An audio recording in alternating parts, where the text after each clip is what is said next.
Paris, the city of love, home to the Eiffel Tower, beautiful architecture, some of the world's most famous museums, and of course, the Mona Lisa. This international city is at the heart of France's political, economic, social and cultural life. In this documentary, I'll be travelling around Paris in the hope of gaining an insight into the life of the city.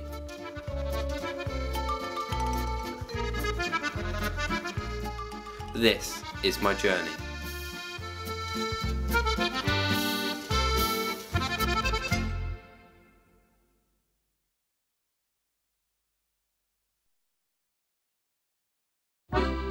My first footsteps onto French soil were here at the Jardin des Tuileries.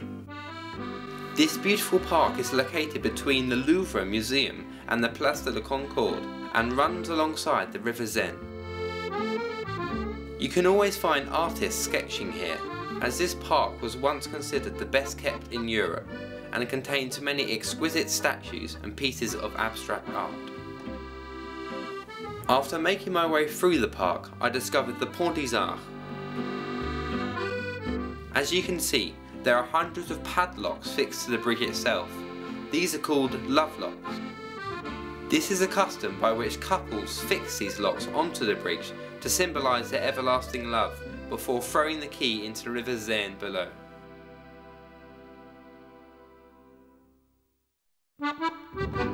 I soon made my way to the Notre Dame. This beautiful cathedral sees around 10 million people through its doors each year, and yet still retains an inspiring sense of calm.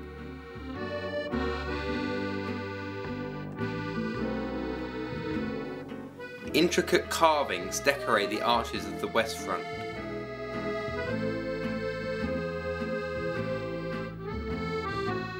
The cathedral's gardens are full of sparrows, looking for the occasional bit of food dropped by tourists. This man, however, seemed to be attracting a lot of sparrows as he fed them from his hand. In the 12th century, Bishop Maurice de Sully decided that Paris needed its own cathedral. Pope Alexander III laid the foundation stone in 1163, before the cathedral was completed nearly 200 years later in 1345.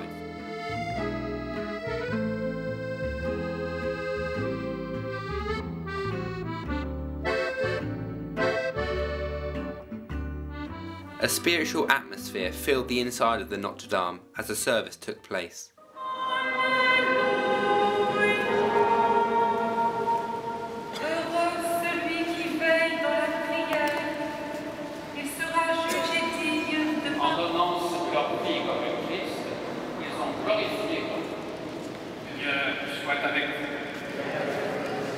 Évangile de Jésus-Christ selon saint Luc. Jésus disait à ses disciples. The Musée du Louvre was the next stop on my journey. The Louvre is one of the most famous art galleries in the world, covering a vast period from around 7000 BC to 1848. The main entrance is through the striking glass pyramid located in the middle of the large Napoleon courtyard.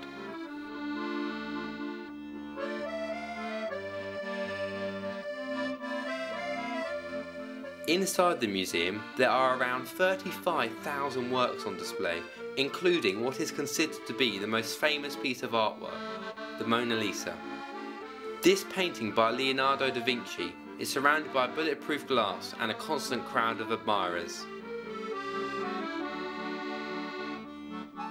The Mona Lisa is located in the same room as the Wedding at Cana, painted by Pablo Veronese. This painting is the largest in the Louvre, with a horizontal length of just under 10 meters. Other works, such as Roman art and the Egyptian collection, can also be found in the Louvre.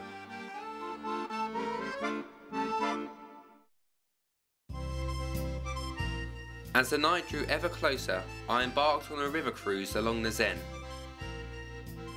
You can see many of Paris's famous landmarks on one of these cruises, from the Eiffel Tower to the Grand Palais, and not forgetting Notre Dame. The Seine River is 776 kilometers long and is said to have a total of 37 bridges crossing over it. I was very fortunate to see the Eiffel Tower's spectacular light show. An astonishing 10,000 light bulbs contribute to the beautiful light display. I was truly honoured to see this magnificent display.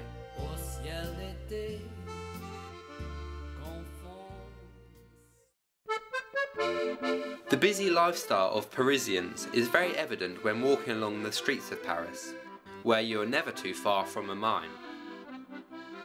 These busy streets contrast to the next stop on my journey, the Sacré-Cœur Basilica.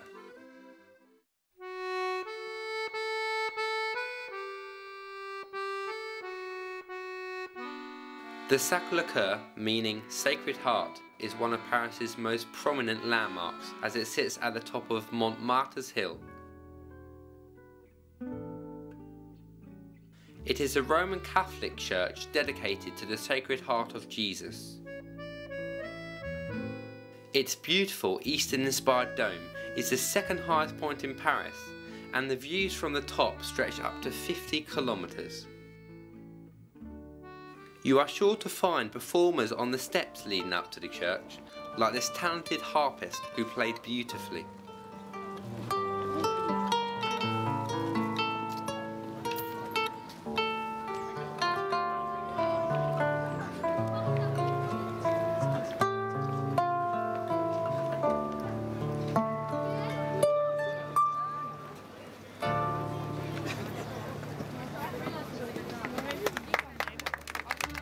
To this day, despite the constant stream of visitors, the Sacré-Cœur has not lost its focus as a place of worship.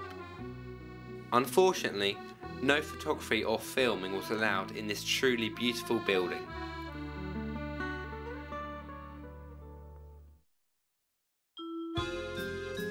This building is the Centre Pompidou. It houses one of the largest collections of modern art in the world. The cylindrical external escalator can take you from the first floor to the 6th floor, where you can begin to view the exhibitions, working your way down. The square fronting of the centre is always alive with jugglers, artists and musicians. This didgeridoo player attracted quite a crowd.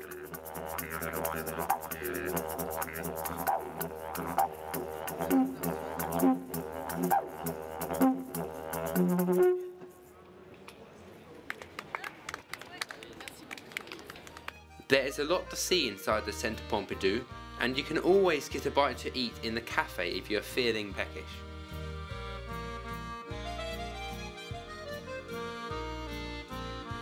The works inside clearly demonstrate the contemporary style of art.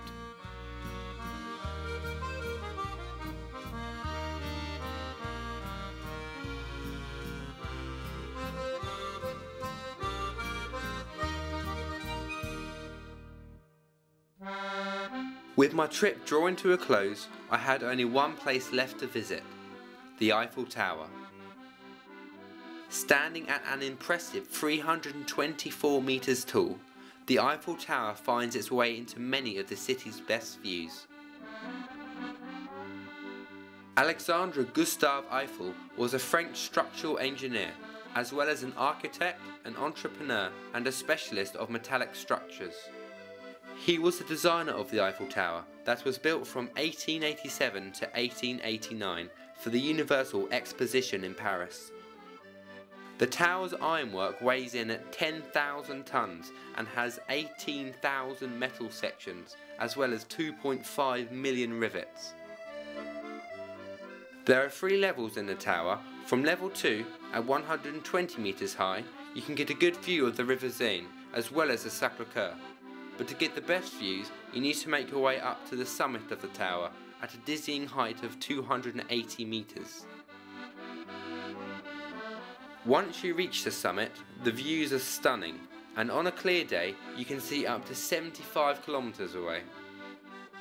The Palais de Chaillot and Les Défenses, a major business district of Paris, are beautifully visible from the summit.